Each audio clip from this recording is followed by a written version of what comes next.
A paz do Senhor, meus irmãos, começa aqui agora mais um Apollo Talk e com esse convidado entrevistador especial, Pablão. É isso aí, mais um projeto iniciado pela Delondrina e tô tendo o prazer de gravar com essa lenda aqui, João Marcon, o cara das gravações do MJCast. Pode ser que role ainda nesse episódio essa fala, MJCast. Pode ser. Se isso acontecer... Posso falar Apollo Cast, né? Também, normalmente eu confundo Apollo Talk.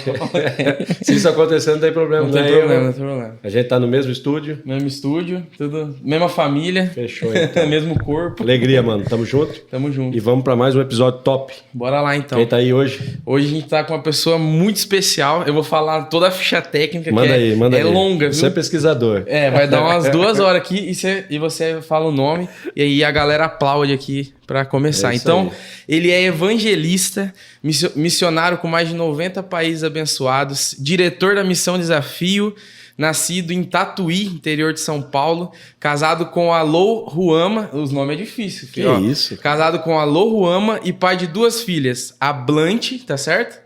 Blanche e a Radassa. Quem que tá aqui com a gente hoje? Ele, Pastor Edson Teixeira. Aplausos aí pra ele. Produção, aplausos, produção. A produção tá desligada hoje. A produção tá desligada. Tá desligado. Tá cansada a produção. Muito trabalhando o dia inteiro, né? A aguinha chegou aqui pra gente. Pastor Edson, que honra, hein? Rapaz do céu. Ô, querido, a honra é minha estar aqui com vocês. Estar aqui junto com o João, com o meu querido bispo, o apóstolo, o Pablo. Eu tenho lido seus livros e tenho sido muito abençoado. Se eu não me engano, você escreveu sobre Sansão, fator Sansão. Fui muito abençoado pelo seu livro. Legal, pastor. É isso, e eu estou muito feliz de estar aqui com vocês. Espero que as heresias o senhor corrija na próxima vinda. Aí eu dei uma melhoradinha para pregar, entendeu? Tá certo. E hoje o pastor Edson me fez uma proposta, cara. Se essa proposta for levada a sério, cara, eu vou virar um garoto propaganda. Mesmo? Vou virar um garoto propaganda. Dá pra soltar um spoiler aqui? Não, deixa para outro episódio aí. Nós vamos explorar o conhecimento do pastor Edson em outra área. Em outra área. Tá certo. Você que vai dar primeira pergunta aí. Vamos, na verdade, como o pastor Edson é uma figura muito emblemática na missão e deve ter muita história. E para começar, a gente podia conhecer a história dele, né? Começar aí do começo, eu já dei toda a ficha técnica aqui, né? Mas você pode falar aí de como foi o seu início ministerial, né? A gente começa sempre no MJCast, que já falei do MJCast, que é se o senhor nasceu em berço de ouro ou no berço El Shaddai, como a gente chama aqui também. Berço evangélico. Então berço evangélico. Então vai do começo aí contando essa história. Eu não tive o privilégio de nascer em um berço cristão, em um berço evangélico. Na verdade, a minha família, eu nasci sem ter nenhuma orientação religiosa, embora o meu pai e minha mãe diziam-se católicos, mas não existia nenhuma prática religiosa. Eu, por exemplo, não lembro de, em toda a minha vida, meu pai e minha mãe me levar em nenhuma igreja, nem para rezar, nem para cantar, eu não lembro de nada. Então a gente... meus pais tinham nome, mas eles eram nominais, eles não praticavam. Então eu não fui instruído em nenhuma religião. Eu sou acostumado a dizer que a minha família era tão pobre que os pobres chamavam a gente de pobre. Meu Deus! Então, a gente era... humilhação plena. Era miserável. É verdade. Eu morava ali em São Paulo, na Vila Esperança, e meus pais tinham condições de ter 2 filhos, tinham 8. Então, e a Dona Maria Cunha tinha 10 filhos. E eu lembro os nomes dos filhos da Dona Maria Cunha. Só que tinha 2 filhos dela, que era o Luiz e o Simval, eles eram maiores, então eles trabalhavam e eles faziam a feira. E eu lembro que de domingo ficava eu e meu irmão assim na janela de casa, esperando o Luiz, a nossas lombrigas ficava falando em língua, né? Aquele barulhão e tal. A gente ficava esperando o Luiz e o Simval passar com a compra e a gente corria para casa da Dona Maria disfarçado.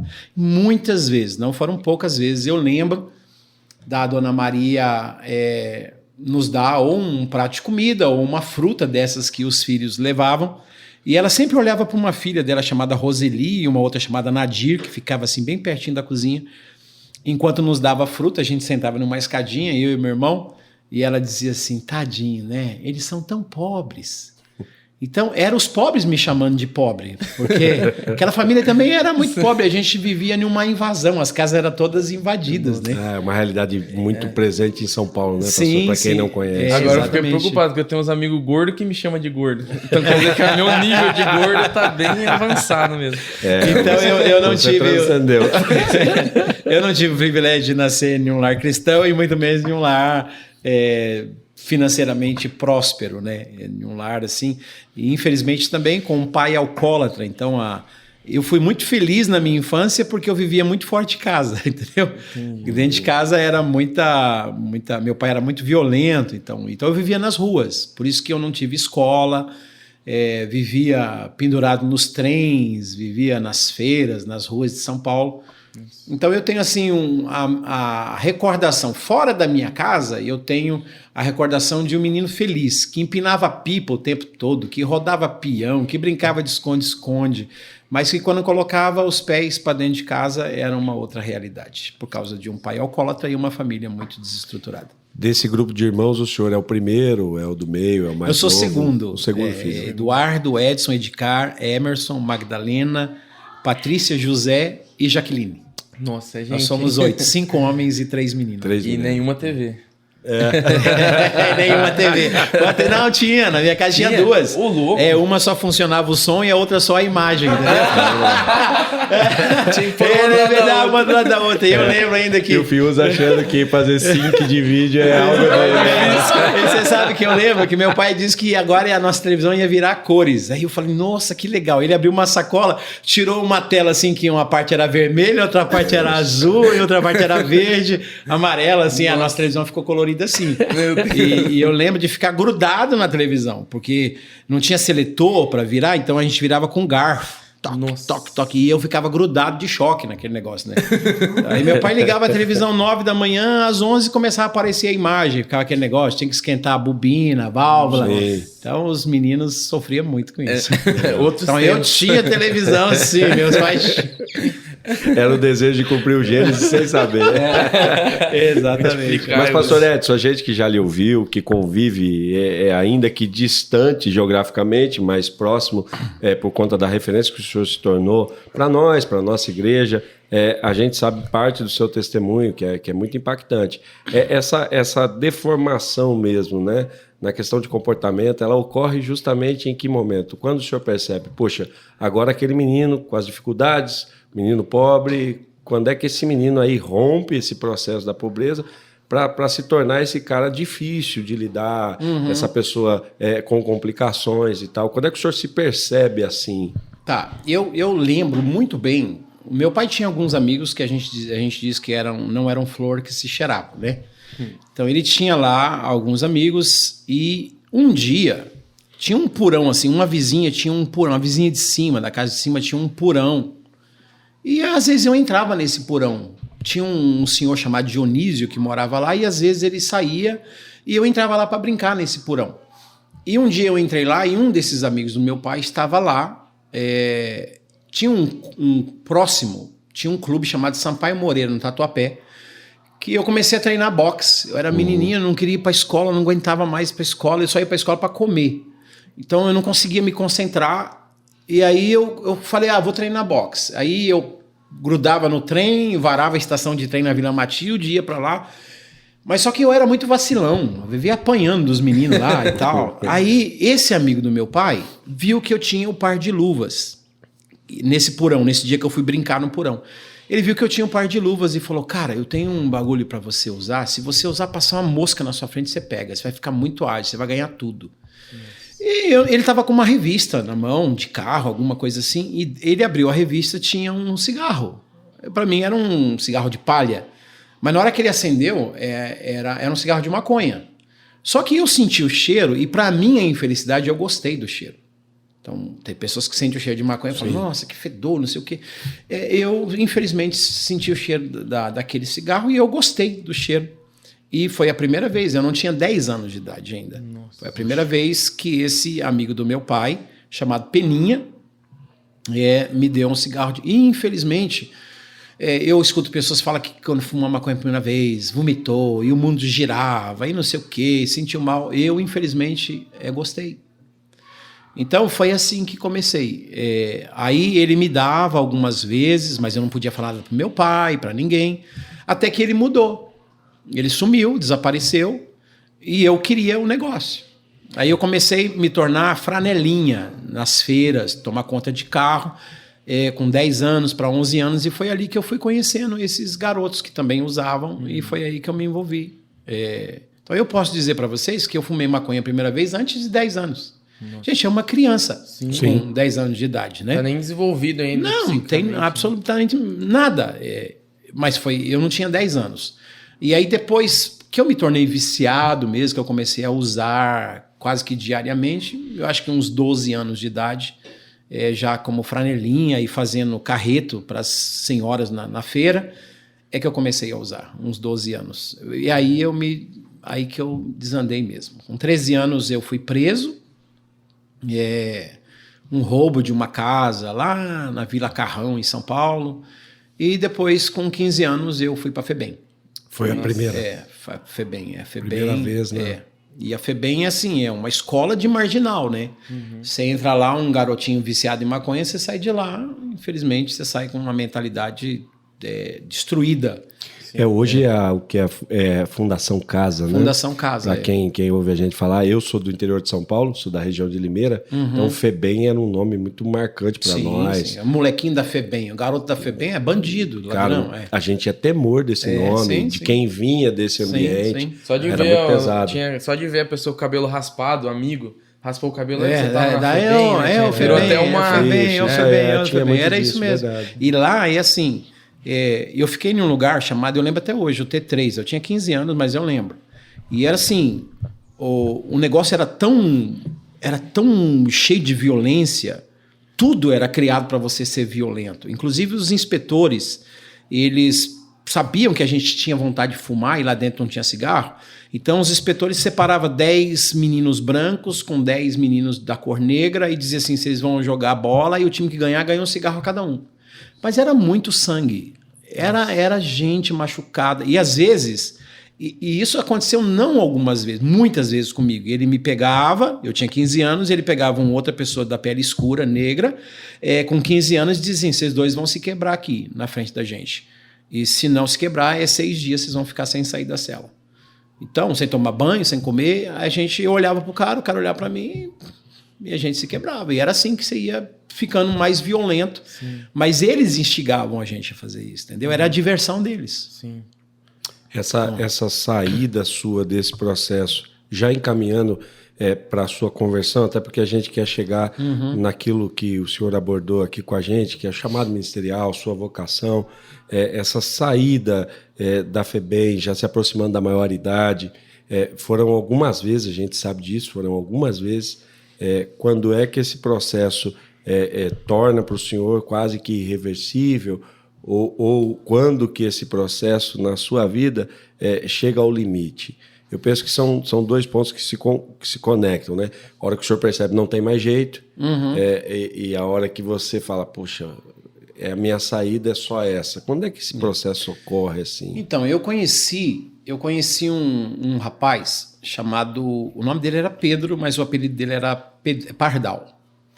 Esse Pardal, às vezes ele chegava no grupo com a Bíblia, mas ele nunca me falou de Deus, nunca. Mas eu achava ele limpo, eu achava ele um cara assim. Mas ele chegava no meio da moçada, não falava de Jesus para ninguém, mas ficava ali sentadinho, vendo a gente. Até que de repente um dia eu vi ele com os olhos muito vermelhos, vi ele abrindo a Bíblia, tirando cigarro de maconha da Bíblia. Então, um rapaz que se desviou, né? Mas eu não tinha consciência de nada, eu não sabia o que era ser desviado, eu não sabia o que era estar no caminho, muito menos fora do caminho. Então, para mim, era só mais um cara limpinho, arrumadinho, que estava se viciando. E eu lembro uma vez que eu fui preso com ele em uma cidade chamada Cesario-Lange por porte ilegal de arma. E lá no xadrez, ele olhou para o carcereiro e falou bem assim, olha, ele viu um violão e ele falou bem assim, ô carcereiro, deixa eu te fazer uma proposta. Olha a proposta do cara, né? Eu te fazer uma proposta. Deixa eu tocar uma música com esse violão aí. Se você não chorar, a gente fica aqui. Mas se você chorar, você tira a gente daqui. Aí eu falei, que meu amigo é meio maluco, né? E ele assim enfiou as mãos assim, o carcereiro deu o violão para ele. Nossa. E ele pegou assim o violão e começou a tocar. E a música que ele tocou, nunca me esqueci. Eu não sabia que falava de Jesus essa música. Eu chorei aquele dia, mas eu não chorei pela música. Eu chorei porque eu vi o carcereiro chorando. Então funcionou a tática dele. Se isso não for o amor. Se isso não for o amor, o oceano. E ele ia tocando e o carcereiro se derramava, cara. E eu fiquei assim, eu não entendia nada de Deus, né? Eu não conhecia nada de Deus. Comecei a chorar, mas aquela música ficou no meu coração. E eu sabia que esse cara, o Pardal, ele tinha alguma coisa diferente que eu não tinha. Então ele era um cara desviado que vivia lutando para tentar voltar. De repente ele sumia, e aí eu encontrava ele na rua limpinho, arrumadinho com a Bíblia. Aí ele só dava um tchau, e de repente ele voltava tudo de novo, cara. Já estava lá com tênis sujo, drogado, e ele vivia falando, meu Deus, me ajuda. Então era um cara que vivia em crise, né? Ele estava escravo querendo ser livre. Quando eu fiz 18 anos, a gente estava juntos em um lugar lá em Tatuí, onde tem muitos pés de manga, e eu falei assim para ele, cara, eu vou morrer. Ele falou assim, por quê? Eu falei, cara, eu já tenho 18 anos de idade, se os homens me pegar, eu vou passar o resto da vida na prisão, tenho 19 processos, então não vai ser barato não, eu vou morrer mesmo. Ele sabia que eu estava falando sério, porque eu era muito drogado, ele também era. A gente não usava só maconha, cocaína, a gente tinha tal de Artane, Preludim, Preventim, Inibex, essas coisas, esses moderadores de apetite, essas coisas, a gente misturava tudo assim, moía, jogava no café, tomava aquilo, viajava. Era uma loucura, a gente estava para morrer mesmo. E aí, quando eu falei para ele assim, cara, eu vou morrer, não tem jeito para mim, ele olhou para mim assim, ele estava com um revólver na cintura, eu lembro até hoje, um 38 cano longo, um revolvão bonito, e ele estava fumando maconha, a gente estava fumando maconha. Ele olhou assim para mim e falou assim, meu apelido era Museu. Nem pergunto por que era museu. Fiquei com vontade. Imagina. Quem me deu esse apelido de museu foi um rapaz chamado Júnior, que hoje é pastor. Eu vivia sempre nesse lugar do museu, era onde eu vendia os barbitúricos, as anfetaminas. Então, quando dizia, vai no museu, então vai no Edson. Mesmo que eu não estivesse no museu, as pessoas iam... Então, aí meu apelido ficou Museu. Aí ele falou assim, que isso, Museu? Eu sei quem pode te livrar dessa, moro? Falou assim pra mim. Aí eu falei assim, o que você tá falando, Pardal? Ele falou, Jesus, tá ligado? Jesus. E começou a chorar. Ele começou a chorar, e eu não sabia o que era. Pra mim, ele estava tendo uma convulsão, porque eu não sabia o que era um arrependimento profundo. Ele pegou o revólver dele, tirou as balas assim do canhão, escondeu lá, pegou o cigarro de maconha, jogou longe, começou a chorar, mas chorava muito, que eu fiquei assim assustado. Quando ele parou de chorar, ele olhou assim para mim e falou, cara, eu sou desviado. E apontou assim para a torre de uma igreja, Assembleia de Deus que tem lá, um ministério, se não me engano, Madureira. Ele falou bem assim, eu sou desviado, os 10 anos mais felizes da minha vida foram naquela igreja, meu pulmão era novo, minha mente era nova, tudo era limpo, e hoje eu tô assim, se eu morrer assim eu vou pro inferno, cara. E apontou para mim e falou assim, se você morrer assim você vai pro inferno também. Eu falei, que isso, cara, eu não... vira essa boca pra lá. Aí ele falou assim, lembra do Júnior? Foi esse que colocou o apelido em mim? Lembra do Júnior? Eu falei, lembro. Ele falou, você sabe que você viu que o Júnior sumiu, né? Eu falei, sim, então... O Júnior foi para uma casa de recuperação. O pai dele levou, porque o Júnior era filho de pastor. Nossa. Tudo desviado, eu não ia saber de nada. O Júnior foi para essa casa de recuperação. O pai dele, se a gente pedir o pai dele, o pastor José Gentil, põe a gente num fusquinha dele e leva a gente para lá. Eu falei, bora lá então. Aí eu corri atrás de outros amigos, chamei um cara chamado Zé Bizuca e outro Marcelinho Perna Torta. Então vai, Museu, Zé Bizuca, Marcelinho Perna Torta e Pardal. Marcelinho Perna Torta precisa explicar, né? Influenciados pelo Pardal, que é melhor. E o pastor José Gentil nos colocou. Eu falei assim, pensei comigo, diante de Deus eu pensei assim, cara, eu não tenho nada para perder. Eu vou lá dar um tempo à minha cabeça, 3, 4 meses, depois eu volto a 100 por hora. Mas eu nunca imaginaria. Eu cheguei lá no dia 3 de setembro de 1987. E no dia 15 de setembro de 87, o Senhor Jesus me salvou. Eu estava já aí quase 2 semanas lá, e o dia que eu cheguei na casa de recuperação, um amigo meu que já estava lá junto com o Júnior, chegou, me chamou assim para um canto, fomos no meio do mato, ele abriu um frasco de perfume De lá de dentro ele tirou a maconha e começou a deschavar a maconha. E aí olhou para mim assim e disse, cadê a seda? Eu falei, não tenho seda não. Eu vim aqui, acho que para parar com esse negócio. Aí o outro, não, também não tenho uma seda. Aí tinha um cara chamado Valdir, pegou assim a Bíblia, tem entre o Novo e o Antigo Testamento, tem aquelas páginas em branco. Ele arrancou, na hora que ele rasgou a página, eu comecei a sentir vontade de vomitar. Ele rasgou a página da Bíblia, ele começou a sentir mal. Eu falei, que isso, cara? Isso daí não é a Bíblia? Eu nunca tinha lido a Bíblia na minha vida. Nossa. Estava escrito lá, Bíblia Sagrada. Eu falei, isso aí não é a Bíblia? Ele disse, mas essa folha não tem química, essa aqui é a folha boa. Falei, cara, dá licença, eu não quero. Eu saí correndo, cara. No primeiro dia que eu cheguei na casa de recuperação, eles me chamaram para fumar maconha. Mas na hora que eles rasgaram a Bíblia, eu ia fumar maconha, mas na hora que eles rasgaram a Bíblia, me deu uma ânsia de vômito, assim, como se ele estivesse rasgando alguma coisa dentro de mim. E eu saí, cara. E eu falei, não, eu vim aqui, Deus tem alguma coisa comigo. Eu não posso ficar desse jeito. E aí eu fiquei esses 12 dias lá. Sentou, eu acho que no 6º dia, sentou um cara do meu lado. Alguém veio carregando um cara cego. Sentou do meu lado o cara cego. Aí, quem é que tá aqui? Eu falei, é o Edson. Aí, tudo bem? Então, eu sou o Jarbas, tá ligado? Eu falei, ô Jarbas, tudo bem? Você tá onde? Eu fui falando, ele falou, você sabia que eu morri? Eu falei, como assim, cara? Morreu?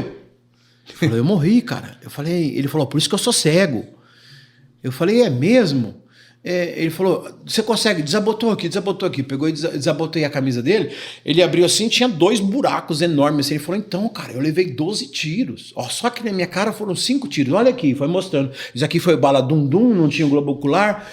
Eu sou da quadrilha do Sherpa. Eu sou o Jarba. Eu falei, mas eu escutei o Gil Gomes falando que você morreu.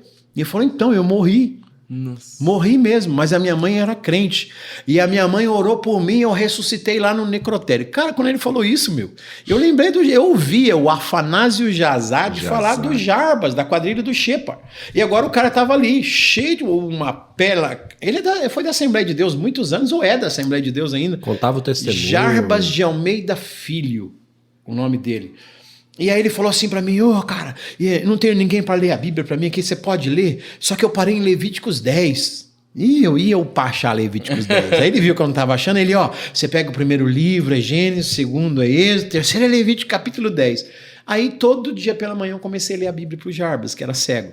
E a palavra de Deus foi me limpando nesses dias. E quando chegou o dia 15 de setembro, essa presença desse Deus maravilhoso veio e me salvou. Quando um demônio queria me matar, tem toda essa história, me tirou do meu corpo, eu clamei o sangue de Jesus, esse demônio explodiu, eu voltei, e nesse dia foi o dia que eu entreguei a minha vida para Jesus. Ele me deu um coração novo, um pulmão novo, um cérebro novo, um sangue novo.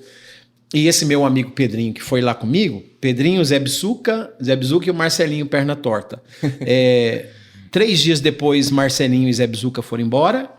Uma semana depois, o Pedrinho foi embora. E ele falou pra mim, eu tô indo embora porque eu tenho algumas armas pra vender e eu preciso me desfazer, depois eu volto. Eu falei, cara, não vai.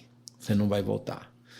E ele não voltou mesmo. Ele saiu e nesse negócio que ele foi fazer, ele foi assassinado com 5 tiros, né?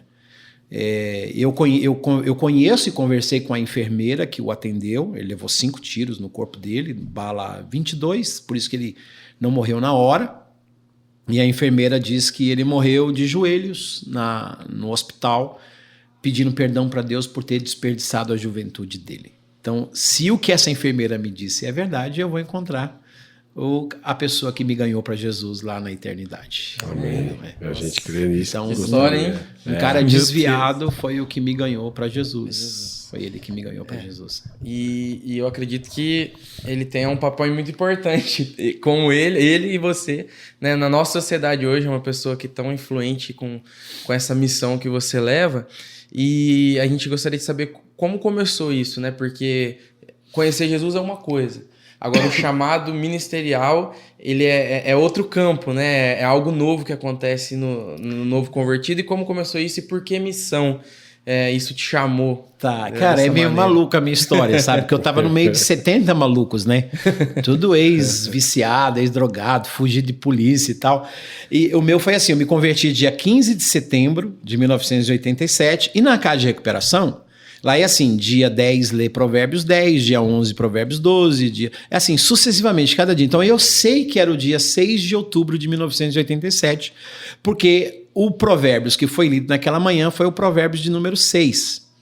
E o obreiro chamado Jorge Mota, ele dizia assim, cada um lê um versículo. Então, nós éramos uns 70 lá, e eu sei que chegou a minha vez de ler o versículo, e o meu versículo era do número 6. Então, Provérbios 6, versículo 6, vai ter com a formiga, ó preguiçoso, siga o seu caminho e seja sábio. Só que eu esqueci tudo que os outros estavam lendo, porque quando eu li assim, vai ter com a formiga, ó preguiçoso, eu não conseguia conceber que Deus estava preocupado em colocar uma formiga na Bíblia. E ainda pedia para eu olhar para a formiga. Então é uma coisa simples, mas que me impactou muito, porque eu fiquei pensando, formiga? Por que Deus está mandando olhar para a formiga? E os caras lendo lá Provérbios e eu pensando na formiga. Aí comecei, porque a formiga, não sei o quê, porque a formiga é isso, a formiga está sempre junto. E foi nascendo assim as coisas na minha cabeça. Quando eu vi, já tinham terminado de ler o Provérbios e eu estava lá ainda pensando em Provérbios versículo 6, né? Aí pediu para sentar, sentamos, e aí o Jorge Mota fez um comentário lá e caiu na besteira de perguntar assim, tem algum de vocês aqui que quer fazer um comentário? Algum desses versículos falou alguma coisa para vocês? Então, meu português era terrível. Meu português era morou, qual é que é, desbaratina, pode crer, é isso aí, vamos nessa, tá de goma, tá de lua, pintou sujeira, tá ligado? Era assim que eu falava. Então, eu só falava na gíria. Sim. E aí, quando ele perguntou se tem alguém que quer falar alguma coisa, eu levantei a mão. Ele falou, o jovem Edson, tal, fui lá na frente. E eu comecei a falar, e aí, moçada, tá ligado qual é que é? Morou a formiga dando maior desbaratinado na gente, não sei o quê. E aí os caras começaram a me olhar assim, e os obreiros, sangue de Jesus tem poder, vai limpando Jesus. E eu pensei que eles estavam gostando. E eu fui ficando mais animado ainda, né, cara? O pregador foi se empolgando. A igreja tá comigo. Eu fui me empolgando. Tinha um cara lá, rapaz, um filho de um pastor no Rio de Janeiro, que ele concordava, é isso aí, mano. Tamo juntos, não sei o que e tal. E eu fui ficando empolgado. Quando terminou, o Jorge Mota me chamou e falou, nunca mais você faça isso. Eu falei, o quê? É de falar desse jeito, porque a gente tá aqui esses meses todos limpando o português dessa moçada e você vem e corrompe desse jeito. Eu falei, eu não pedi oportunidade, vocês que falaram lá, quem podia falar, e eu levantei e falei. Ele falou, nunca mais. Aí nesse dia eu fiquei tão triste que eu entrei no meio lá onde eu fiquei, num bairro chamado Balbo, na cidade de Piracicaba, onde tinha, à beira do rio Piracicaba, a casa de recuperação. E eu entrei no meio dos eucaliptos assim, cara, e eu sentei triste, porque esse pastor, esse missionário, esse homem aí, esse líder, não deixa eu falar, não sei o que, tava bravo com assim. E eu falei, Deus, o senhor sabe qual é que é, morou, nasceu um vulcão aqui, tá ligado? Porque eu senti, quando eu falei da formiga, cara, eu senti uma coisa dentro de mim, é assim, Deus não falou comigo naquele momento, mas era como que se dissesse assim, você nasceu para isso. Você nasceu para isso. E à medida que eu ia falando, cara, ia jorrando assim um vulcão. E eu, cara, eu nasci para isso. E daí, de repente, o cara veio e joga um balde de água na minha cabeça, dizendo que eu não ia poder falar mais. Entendi. E eu tô lá no meio das árvores falando com Deus. De repente, eu olhei assim, uma madeirinha, tinha o mesmo formato do microfone da Casa de Recuperação. Aí eu dei asas à minha imaginação, cara. Falei assim, cara... Aí eu olhei pro morrinho que eu estava sentado, imaginei que era o púlpito da Casa de Recuperação. Um pedacinho de madeira eu imaginei que era o microfone. E aí imaginei o Jorge Mota lá em cima, dizendo, vamos ouvir agora. Aquele monte de eucalipto, cara. Tava sozinho, né? Não tinha ninguém lá. Vamos ouvir agora a poderosa palavra de Deus com Edson. Eu não sabia que era ser evangelista, missionário. Com Edson Teixeira. E aí eu subi no morrinho com o meu microfoninho de madeira lá e olhei para aquele monte de eucalipto. E eu imitei o pastor lá, o Jorge Mota, que ele dizia assim, eu vos saúdo com a gloriosa paz do Senhor Jesus. Eu ia lá saber que a casa pentecostal. Eu vos saúdo com a gloriosa paz do Senhor Jesus. E o vento batia, cara, nas árvores. Então faz aquele barulhão na minha imaginação, era uma multidão dizendo amém. E eu fiquei todo arrepiado. Eu lembro até hoje a primeira pregação que eu fiz. Mateus capítulo 8, a cura de um leproso. Quando eu terminei, o meu microfone parecia que tinha nevado, porque era muita saliva, e eu estava achei branco aquele pedaço de madeira. Limpei, guardei, porque tocou o sino, 11h45, para a gente orar para o almoço, e escondi o meu microfone e falei, amanhã eu volto. E assim eu fiquei 9 meses E eu li a Bíblia a madrugada inteira para receber uma mensagem, porque no outro dia eu ia encontrar minhas ovelhas, as árvores. E assim eu fiquei pregando, até que um dia, eu sei que o nosso tempo aqui é um pouco limitado, mas até que um dia uma luz, tipo uma cor de safira, pequenininha, não tinha naquela época esses negócios de laser, né? Em 1987, aquela luzinha foi passando assim entre as árvores e veio na minha direção e entrou no meu ouvido esquerdo. Essa luzinha pequenininha entrou no meu ouvido. Só que quando ela entrou no meu ouvido, assim, ela veio descendo na minha garganta, nos meus pulmões, ela entrou no meu organismo e aquilo foi queimando e eu comecei a chorar. Todos os meus poros se abriram. Então foi um fogo de Deus que veio sobre mim, embora em uma luzinha muito pequenininha. E os meus poros, e eu comecei a suar por tudo, de forma que quando eu saí de lá, e o Jorge Lopes, que mora aqui em Londrina, quando o Jorge Lopes me viu, ele falou assim, cara, quem que te molhou? Quem que te deu um banho? Eu falei, não, ninguém me deu banho não, isso aqui é a presença de Deus que veio. Então abriu todos os meus poros, eu suava, eu perdi muitos quilos naquele momento dentro daquelas árvores, e essa voz de Deus disse para mim, eu te levarei às nações da terra como um mensageiro das boas novas. Aí, meu amigo, quando eu não sabia o que era nações, mensageiro das boas novas das nações da terra, eu pensava que Jesus era brasileiro. Lá na casa de recuperações falava que Jesus tinha nascido em Belém. Então, na minha cabeça, Jesus era paraense, né? Eu não falava que era Jesus da Belém da Judeia, né? Belém é Belém do Pará. Então, eu não tinha consciência. Dos meus 10 aos 18 anos era aquele mundinho perdido.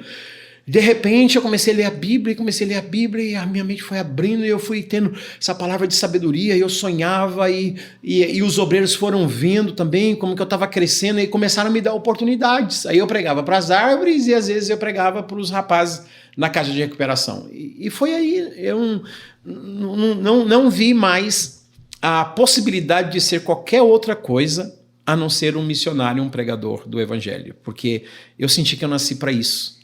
E esse texto, e você tem que ir para todas as nações da terra. Eu lembro que eu chamei o Jorge Lopes, que mora aqui, e eu disse assim, Negão, eu chamava ele de Negão, né? Eu falei, Negão, isso aqui é de verdade, isso aqui é para mim, Mateus 28 e 19 e 20, que é para eu ir para todas as nações, fazer discípulos de todos os povos, batizar, isso aqui é para mim. Ele disse assim, isso aí é para você, Edson Teixeira, isso é para você. Então eu tomei posse disso. Eu falei, então isso é para mim. Se Deus diz que eu vou ser isso, é isso que eu vou ser. E hoje eu já tenho estado em quase 100 países do mundo, 96 países do mundo, países que eu já entrei mais de 50 vezes, países que eu já entrei mais de 30, muitos países eu já fui muitas vezes, principalmente países pobres, né? Eu tenho trabalhado muito nessas nações e assim foi que começou. Eu com 18 anos me converti, com 19 eu era missionário na Amazônia. Fiquei 4 anos solteiro, trabalhando em Maracapuru, Itacoatiara, Castanho, Maués, Manaquiri. Foi o primeiro lugar ali, a primeira experiência com missão já foi na Amazônia. Já foi embora, eu tinha 19 anos apenas. Eu levei 5 meses e meio de carona para chegar lá. No. Por conta de uma convicção no coração. Sim, eu tive uma convicção de que eu nasci para ser missionário. Eu nasci para ser um pregador. Eu sabia, quando eu me converti, nesse dia que Deus falou comigo, e que eu falei lá de Provérbios 6, eu não tinha uma voz que dizia isso para mim, mas aqui dentro nasceu um vulcão de que eu nasci para isso. Eu nasci para ser um comunicador do evangelho. Eu não nasci para outra coisa. Eu nasci para ser um pregador. Eu nasci para ser um mensageiro desse livro. Eu sabia que, embora eu não conhecia ainda a Bíblia, nada, eu nasci para ser um mensageiro desse livro. Isso eu sabia, que eu não sabia como que ia ser. E aí eu fui para a igreja, que eu sou membro até hoje, e malucão, cabeludão comprido, cheio de tatuagem, ainda falando na gíria.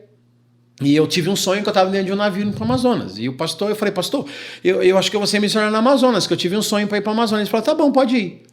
Então, assim, eu não tive uma igreja que orou por mim para eu ir, eu não tive uma igreja que tirou uma oferta para eu ir, eu não tive uma agência, não existia a nossa agência missionária para me abençoar para eu ir. Por isso que eu falo, eu não sou um modelo. Eu não sou um modelo, eu sou apenas um exemplo de inspiração para a juventude de hoje, mas não um modelo de sair, porque na época eu não tinha, hoje tem igreja que tem consciência missionária, hoje tem agências missionárias, hoje tem ofertas missionárias, parceiros missionários, e eu saí de carona. Eu fui chegar no Amazonas 5 meses e meio depois. Eu fiquei 5 meses e meio com a minha mochila. Você já foi evangelizando o caminho, com certeza. Um monte de lugar. Fui pregando em muitos lugares. Dormi também, passei fome também. Passei frio também. E quando eu cheguei no Amazonas, eu não tinha um dinheiro para comprar uma ficha telefônica. Porque na época não tinha cartão, né? Essas coisas. Era uma fichinha telefônica nos orelhão. E se eu tivesse dinheiro para comprar uma ficha telefônica, eu não sabia para quem ligar. Eu não conhecia ninguém. Então foi assim que eu cheguei no Amazonas. E foi lá, o meu melhor seminário foi lá. Foi esses 4 anos pregando no Amazonas. Aprendeu igual criança de sítio a nadar, né? Joga no rio, deixa a correnteza levar.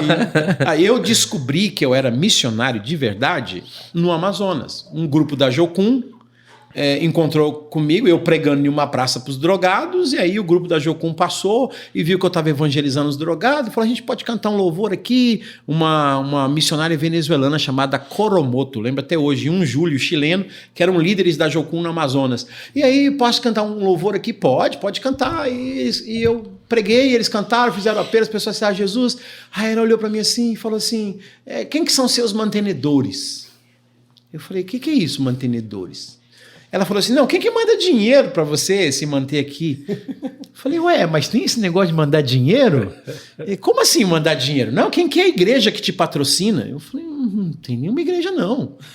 Aí eu achei estranho isso, né? Porque eu não tinha mesmo. O que eu fiz? Eu escrevi algumas apostilas, eu ia no centro de Manaus, eu pagava acho que 20 centavos de URV, de cruzeiro, não era nem real na época. E aí eu grampeava, um cara da farmácia me emprestava o grampeador dele, eu grampeava e eu ia pregando e eu vendia 1 RV cada apostila e era o dinheiro que eu tinha para tomar um açaí, para comer alguma coisa. Eu não tinha nada. Eu não tinha absolutamente nada. E a minha primeira oferta missionária, vocês nem imaginam como é que foi. Eu posso contar? Pode. Esse pessoal da Jocum, eles me convidaram para dar uma palestra para eles. Me viram pregando lá na praça. Você pode dar uma palestra para nós? Eu posso. Aí me levaram lá num lugar longe, rapaz. E aí eu tô lá dando... Eu lembro que eu estava falando sobre Sansão. Comecei a pregar lá para eles. E tinha um pedestal e o pedestal caiu. E aí eu fiquei com muita vergonha, porque caiu o microfone, caiu o pedestal, fez um barulhão. Eu peguei, levantei, fiquei vermelho, pedi desculpa. E enquanto eu falava para os jovens da Jocum, tinha um cara lá no fundo que interpretava para mais 4 pessoas. Eu não sei até de hoje, ele falava inglês, não sei se era um americano, se era um canadense, se era inglês, mas ele falava inglês para esses... Ele estava me traduzindo lá para os 4 lá. Quando terminou a pregação, eles vieram e um desses caras assim meio vermelhinho chegou assim para mim, falou em inglês, o outro traduziu, você é um homem de Deus, Deus te separou, você tem tanta unção que enquanto você pregou, você viu que tremeu tudo aqui? Eu falei, como assim tremeu? Ele falou, tremeu tudo, você não viu que seu microfone caiu? Você não viu os quadros na parede? Você não viu o lustre, as luzes? Você não percebeu? Eu falei, não, cara, eu não percebi nada não. Ele falou, cara, tremeu, você é um homem de Deus. Pegou, arrancou uma nota de $20 e enfiou no meu bolso. Primeira vez na minha vida que eu vi. $20 já dá uns R$4 mil. E que era o meu sonho? Meu sonho era ter um colchão e um travesseiro. Cara, eu precisava, não aguentava mais dormir na rede. Eu queria um colchãozinho e um travesseiro. Senhor, me dá um colchão, me dá um travesseiro. Eu acordava cheio de dores nas costas. Eu não acostumei a dormir em rede. Lá eles dormem, né, em rede. Sim. Aí eu perguntei para um cara que interpretou. Falei, escute, quanto é que é? Ele falou, tanto. Eu falei, cara, vai dar para comprar meu colchão. Aí estão me levando embora, naquela mesma noite. Nós entramos assim, estava entrando no bairro, um monte de luzes, de ambulância, todo mundo pro lado de fora da casa. Aí pararam para perguntar, e o cara falou, vocês não estão sabendo? O terremoto que teve no Peru, e aí abalou aqui a Amazônia também, e tal. Ainda bem que os gringos não estavam lá, né? Senão, fica eles iam atribuída a unção. Falei, graças a Deus, eles não vão pedir o dinheiro de volta, né? Então, Deus fez dar um terremoto lá no Peru para tremer o lugar que eu tava pregando, pro cara ficar impressionado e me dar a minha primeira oferta. $20. E foi em dólar, porque era profético já, né? Abrir a porta das ações. Aí comprei meu colchãozinho, ainda deu para comprar um ventiladorzinho ainda, cara. Foi uma bênção de Deus. $20 faz, né? E aí, Foi aí que um dia um cara me viu pregando em uma praça, chegou para mim e falou: você pode pregar na nossa reunião da Donep, contar isso aí lá? Eu falei: Donep? O que é isso, a Donep? Ele falou: não, a Donep é a Associação de Homens de Negócio de Evangelho Pleno e tal. Eu falei: eu não tenho roupa para ir num lugar desse, cara. Ele falou: não se preocupa não, eu posso te pegar amanhã. Um cara chamado César passou, me pegou, me levou numa loja, fez uma compra, comprou um paletó, comprou calça, comprou camisa, e eu fui lá dar meu testemunho num hotel chamado Taj Mahal. E aí muitas pessoas se converteram, 16 pessoas foram lá na frente, ele dizia: olha, os empresários foram impactados. Eu fiquei todo feliz, né? Aí eles vieram com um envelope, me deram: isso aqui é uma coisinha pra você tomar um cafezinho na estrada e tal. Tudo bem, coloquei na Bíblia. Quando eu cheguei lá no quartinho que eu ficava, eu fui abrir o envelope, cara, era a maior oferta que eu tinha visto. Eu não tinha visto tanto dinheiro na minha vida. Era muito dinheiro. Falei: meu Deus, acho que era 16 mil cruzeiros na época, uma coisa assim, ou 160 mil cruzeiros, porque não tinha ainda o real. Ah, eu comprei terno, eu comprei sapato, eu comprei Bíblia, eu comprei livros, eu comprei mochila. E foi assim que Deus começou a me chamar. E desde então começou a me levar para as nações. E eu estou aí há 34 anos fazendo isso. Nossa. 34 anos obedecendo chamado. Sim. Mas... E deixa eu te fazer uma pergunta, Edson, aproveitando esse gancho aqui que você passou. A gente fala sobre o cristianismo e a gente coloca o chamado como algo pós a nossa conversão, e de fato, em cronologia, isso é uma realidade. Uhum. Você acredita que é possível viver o cristianismo sem cumprir esse chamado específico de Deus para nós? Acredito. Eu acredito que você pode ser um cristão, e eu chamo essas pessoas de miseravelmente salvos. Porque são pessoas que são salvos e a pessoa não é salva por aquilo que ela faz. Sim. A pessoa é salva por aquilo que Jesus fez por ela na cruz. Então ela é salva.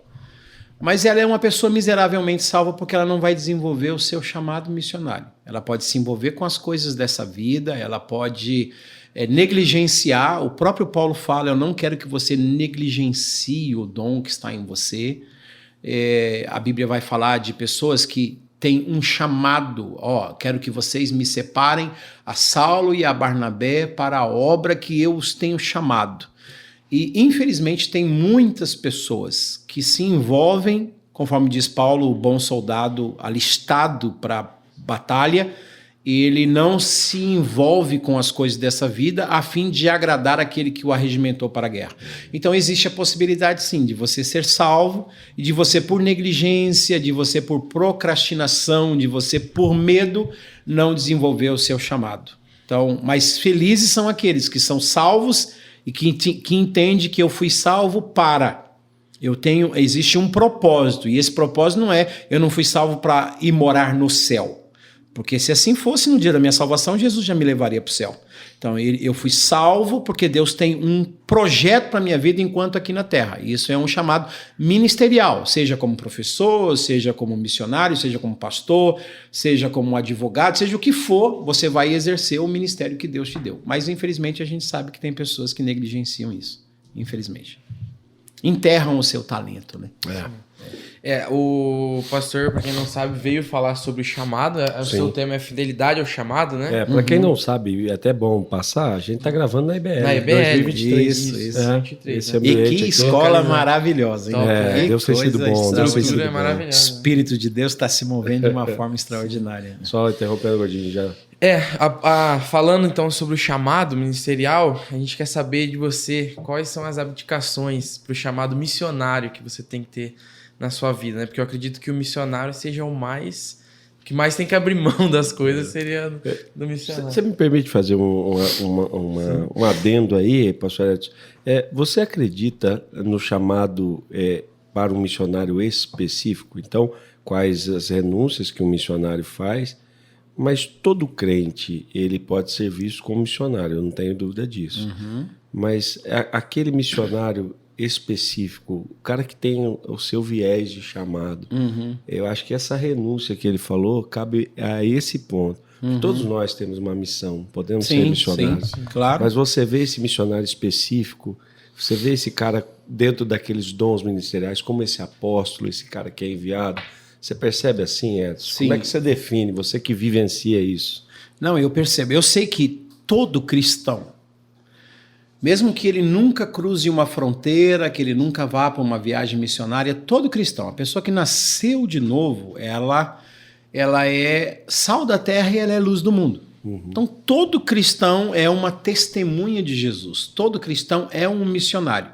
Se ele é um médico, ele é um médico missionário. Se ele é um advogado, ele é um advogado missionário. Se ele é um mecânico, ele é um mecânico missionário. Ele vai usar a sua profissão para falar do amor de Jesus. Então, todo cristão, toda pessoa que, de acordo com o Novo Testamento, nasceu de novo, ele é potencialmente um propagador do evangelho. Embora não exija renúncia de algumas coisas na vida dele, ele vai viver a sua vida, vai ser uma pessoa abençoada, vai continuar sendo médico, sendo enfermeiro, sendo advogado, sendo escritor e sempre vai falar de Jesus para as pessoas. Isso é um chamado para todo cristão.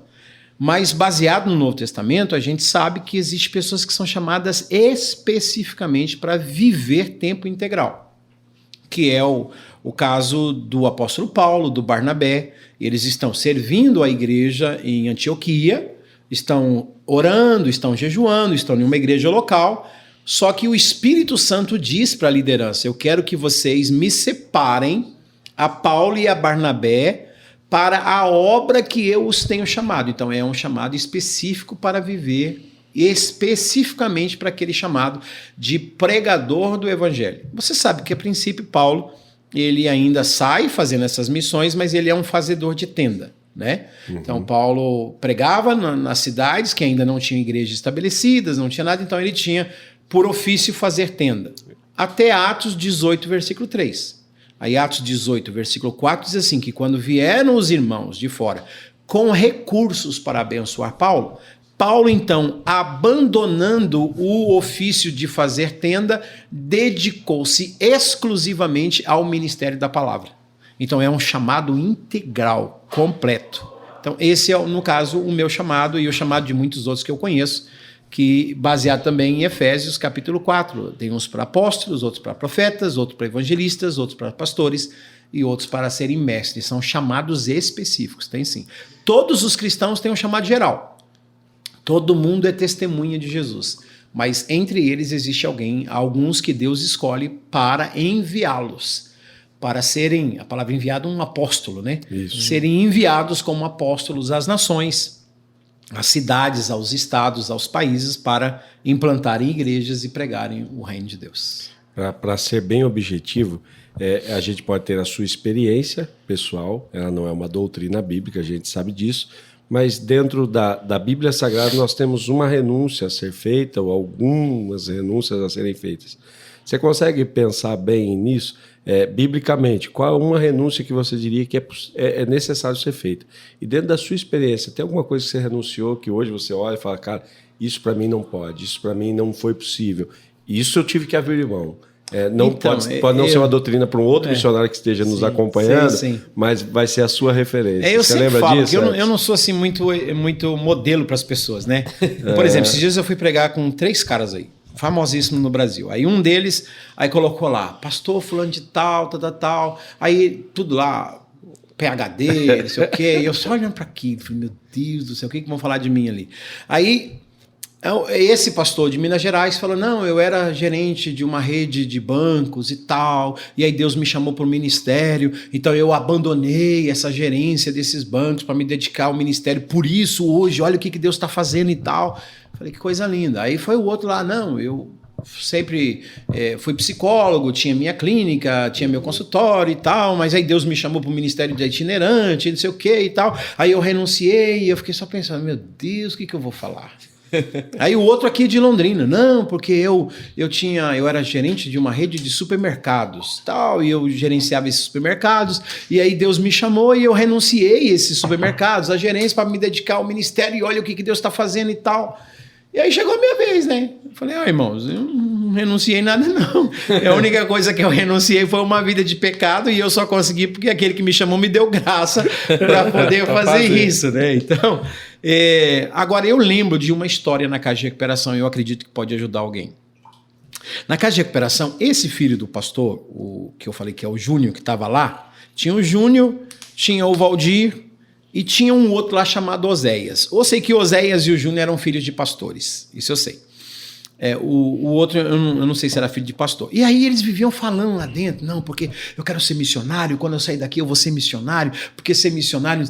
E eu fui criando assim, uma imagem assim de missionário e tal. Aí chegou lá um dia, um cara muito magrinho, hoje ele é bem conhecido no Brasil, mas na época ele não era, mas ele era muito cheio do Espírito Santo, um pregador chamado Vanderlei Carceliano. Sim, sim, da região de Americana, isso, Santa Bárbara do Oeste. Isso, ele era bem magrinho, da Igreja Presbiteriana Renovada, chegou lá, e aí de repente começou a pregar, e aí ele fez o apelo, eu quero fazer um apelo aqui para quem quer ser missionário. E essa rodinha que eu me reunia com eles lá, todo mundo queria ser missionário.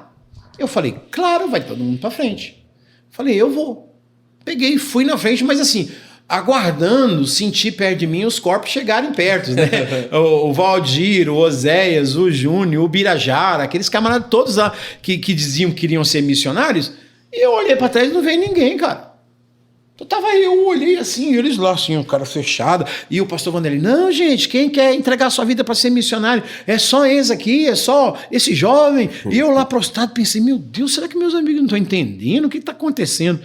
Aí o pastor Vanderlei orou por mim, me abençoou, eu senti uma unção tremenda na minha cabeça aquele dia, e ele profetizou sobre mim, foi uma coisa maravilhosa. Só que aí eu fiquei com a pulga atrás da orelha, sabe? Terminou o culto, a gente foi lá para comer alguma coisa, tomar um chá. Aí eu chamei meus amigos e falei, escute, cara, vocês não falaram que queriam ser missionários e pregar o evangelho para o mundo, não sei o quê, e agora veio um missionário aqui e fez o apelo, vocês não foram lá para frente? Aí eu lembro que o Júnior falou assim, não, cara, eu quero ter meu carro, quero ter meu tênis, quero ter minha casinha, quero casar.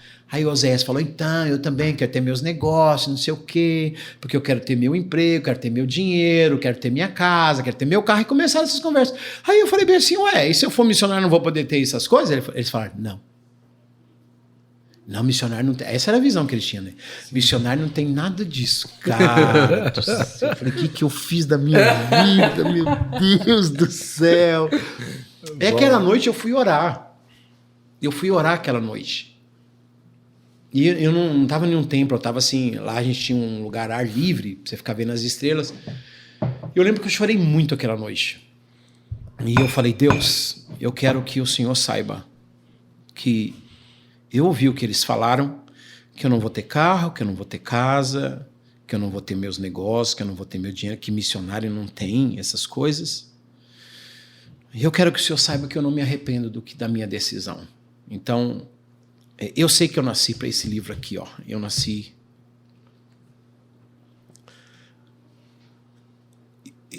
para esse livro e eu disse para Deus aquele dia, eu quero que o Senhor saiba que mesmo que eu não tenha nada, eu vou ser missionário.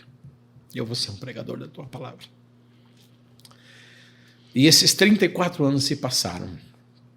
E esses meus amigos, 2 deles estão vivos hoje. E esses meus amigos olham para mim e eles falam, cara, como que Deus tem te abençoado? Onde que a gente estava com a cabeça em falar aquilo para você? Hoje eu tenho minha casa, eu tenho meu carro, eu tenho minha família, eu viajo para o mundo todo, Deus cuida de mim, supre minhas necessidades. Mas Deus sabe que eu renunciei tudo aquele dia. E eu disse, bom, tá bom, se não é para ter nada, não tem problema, mas eu vou ser missionário. E Deus sabia que eu falei com o coração sincero. E é por isso que eu acho que eu não tenho dificuldade de ser abençoado. Porque Deus sabe que eu não sirvo a Ele por essas coisas. E nunca me faltou nada dessas coisas. Então aquele dia foi uma renúncia. E eu me lembro. Ele tem cuidado de mim.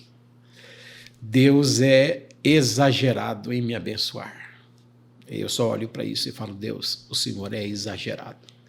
E aquele dia eu aceitei o desafio por nada. Não quero servir a Deus por nada. Não tem problema se eu não vou casar, se eu não vou ter filhos, se eu não vou ter essas roupas que eles estão dizendo, o carro que eles estão dizendo. E hoje eu tenho coisas melhores do que todos eles. Que Deus cuida dele. Deus é exagerado. Deus é exagerado. Essa é a hashtag do final. Deus é exagerado. Deus é exagerado e me abençoar. Não tem outra palavra. Nossa. Glória a Deus. E eu me emociono muito. Desculpa aí. Nossa, a gente também fica até coração apertado aqui, porque realmente é isso, né? O chamado, ele exige tudo, mas no final a gente descobre que a gente não tinha nada, só tinha ele, né? Só ele. Então, eu não tenho esses méritos de dizer eu renunciei uma profissão, uma vida bem sucedida para poder ser um dedicado a missões. Eu sou um cara perdido, drogado, que Jesus salvou e que me deu o privilégio de servi-lo. E eu, então, consegui deixar a minha vida de pecado porque ele me transformou. Então, e aí eu me dedico a ele. Todos esses anos eu vivo para ele. E tem sido maravilhoso. Amém. E para quem se encontra, talvez como você já esteve um dia perdido, sem saber qual caminho tomar, como encontrar, mesmo que a pessoa já se converteu, né? Como encontrar o chamado, como se encontrar com esse chamado, como saber o que Deus quer para a nossa vida, para a vida dessa pessoa que está ouvindo. Existe uma fórmula para fazer Olha, isso? eu vou te dizer uma coisa. Eu não sei se existe uma fórmula ou se isso funcionou para mim e para as pessoas que fazem, seguindo o meu conselho, tem funcionado para elas. O próximo, cara. Desde que eu me converti, tudo que vinha na minha cabeça era o próximo. O que eu posso fazer para as pessoas que estão na mesma situação que eu estava? O que eu posso fazer para que as pessoas não entrem na situação que eu estava? Então eu sempre me preocupei com o próximo. Sempre com as pessoas, sempre quis ajudar as pessoas. E lendo as Escrituras eu descobri que missões é Deus amar os outros através de mim. E é eu amar a Deus amando os outros.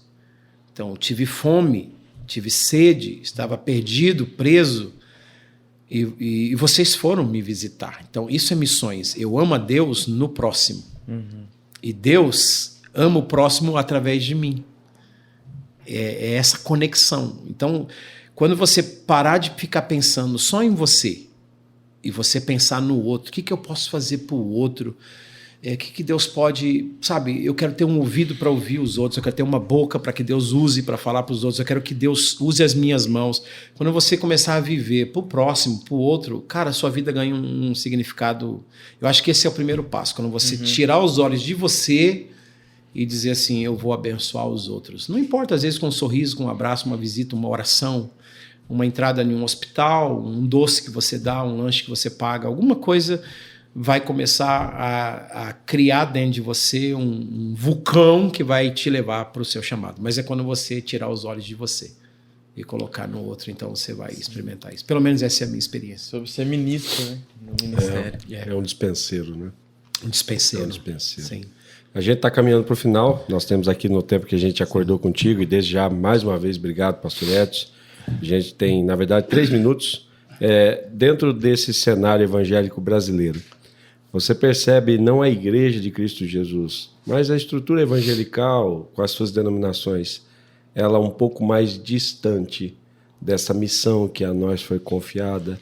Você percebe ela um pouco desconectada dessa realidade? Só fazendo um adendo para o pessoal que está assistindo, essa é a parte, como se fosse um quadro dentro do, do podcast, que é um momento de provocação. Né? Isso, então a gente sempre coloca aqui... Recomeça. Você vai fazer a... Não, você pode fazer, essa pergunta mesmo, só que... Como não tem som, a produção não é uma produção talentosa. Acabou com os midianitas. Os midianitas. O pessoal da mídia. Porque uma produção talentosa, ela ia pôr som nesse momento, a luz ia piscar, enfim. Fumaça sair, mas ok. A gente perdoa. Eles trabalham depois. Vamos amar o próximo. Mas pra galera já ficar ligada aqui, todo episódio a gente vai ter um momento de provocação aqui. Vai uma pergunta quente. Por isso que ele é o âncora fiel desse programa. Uma âncora pesada, né? Vai, Pablão. Pergunta aí. Difícil de remover, né? Difícil. Esse é o quadro Provocação dentro da Polo Talk. E não visa denegrir a imagem de ninguém, de nenhuma estrutura. Mas apenas trazer de forma contundente o que a gente percebe. E eu queria saber se a sua percepção é a mesma nossa, porque você tem um espectro muito maior de observação, né? Essa igreja brasileira, ela está realmente mais desconectada da missão confiada a nós, ou ela é uma igreja, na sua maioria, fiel, engajada? Como você percebe isso, pastor Edson? Hoje a gente percebe uma igreja próspera, uma igreja banhada de recursos, mas uma igreja que faz muito pouco pelo reino. Então, estou falando de uma forma geral. Claro que a gente tem focos em lugares específicos no Brasil que a gente percebe que aquela comunidade, aquela igreja, na sua localidade, tem uma visão clara da sua missiologia na sua geração e cumpre o seu chamado missiológico. Mas eu posso dizer que a maioria da igreja evangélica brasileira, e eu falo isso com todo respeito, ela não tem uma visão missionária. Ela não entende o que é a sua missiologia. Ela é uma igreja voltada para as coisas. Ela é uma igreja que está mais preocupada em ter as coisas. E ela tem se esquecido de que ela foi salva para que as nações conheçam a sua salvação. Então, eu tenho um chamado ministerial, e o meu chamado ele é um chamado muito difícil, porque quem me conhece sabe, o meu chamado não é colocar pessoas dentro da igreja. O meu chamado é colocar as pessoas da igreja lá fora. Eu preciso tirar as pessoas da igreja das quatro paredes, é isso que eu quero dizer. Eu preciso mostrar para essas pessoas que tem um mundo que está sofrendo, tem nações que precisam conhecer Jesus, tem comunidades perto da gente, aqui no Brasil, que estão precisando do evangelho. E, infelizmente, nós temos um número enorme de cristãos que estão adormecidos com relação ao seu propósito missiológico. Então, infelizmente, felizmente a gente tem focos de pessoas que estão trabalhando sérios, pastores sérios, mas infelizmente a maioria não estão preocupados com o próximo e com a salvação das pessoas. Estão preocupados com o seu próprio bem-estar. Essa é a realidade. Você ouviu o despertador aí, João? Acabou. Foi uma alegria imensa estar aqui com vocês. Bom demais. Desculpa chorar aqui.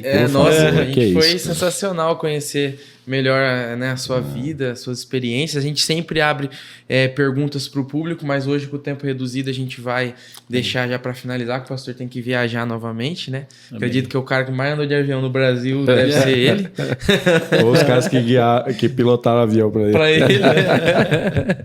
Mas é isso, muito obrigado. Quer fazer umas considerações finais aí, Pablo? Só deixar para você aí essa sugestão. Acompanhe o pastor Edson Teixeira. Na descrição desse vídeo a gente vai colocar as redes sociais do pastor Edson. Se você desejar conhecer um pouco mais, ser tocado por esse ministério, inclusive acompanhá-lo talvez em algum desses projetos, é possível. Sim. Você entra em contato, chama ele nesses números, enfim, o que ele deixar para a gente vai colocar lá.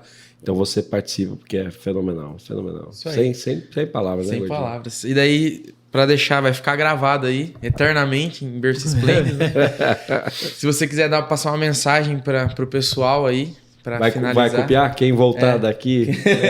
A gente não vai estar aqui, né? Não vai estar aqui, mas daqui 1 milhão de anos a pessoa vai estar vendo lá esse vídeo. Qual a mensagem que o senhor quer deixar? Tá bom, hoje na escola de líderes aqui, escola bíblica, eu citei uma frase que Deus me deu quando eu estava no Amazonas, né?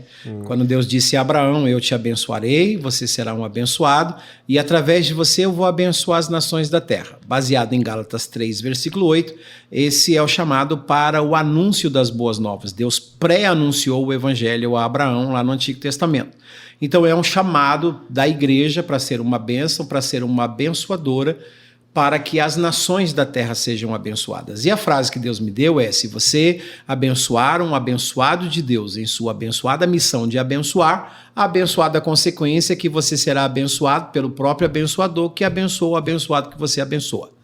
Então ela é facinho de você repetir, né? Então eu quero dar um conselho para as pessoas. Se você é um abençoado em sua abençoada missão de abençoar, saiba, Deus vai levantar pessoas para te abençoar na sua abençoada missão. Amém. E se você é uma pessoa que Deus abençoou, você tem recursos, abençoe aqueles que têm uma chamada para abençoar as nações da terra. E o próprio Deus se responsabiliza dizendo: eu vou abençoar você. Tá bem? Então, é abençoado que se é abençoado. É abençoando que se é abençoado. Que assim seja na vida de cada um deles. Amém. Amém. Glória a Deus. Isso aí, pessoal. Obrigado por acompanhar até aqui. Se você chegou aqui, coloca a hashtag... Como é que é? Deus é exagerado? Como é que ele falou? Isso, Deus é exagerado. Exagerado em abençoar. Deus é exagerado em abençoar. A hashtag vai ficar grande. Então Deus é exagerado. Deus é exagerado. Aí o pessoal... O cara vai saber. O cara vai ter que vir aqui pra ver. Então, se você assistiu aí, coloca a hashtag Deus é exagerado. Né? Ele exagera em nos abençoar. Seja um apologeta, pesquise sobre a palavra de Deus, aprenda a fé que você professa, aprenda sobre Cristo. E eu e o Pablão estamos aqui sempre aí para estar instruindo, ajudando vocês também nessa caminhada. Obrigado. Beleza, Pablão? Bom demais, cara. Valeu. Obrigado, pastor. Tamo juntos. Deus abençoe. Tamo juntos. Obrigado, mano. Obrigado, eu que alegria agradeço. demais. Com Deus. Foi. Foi.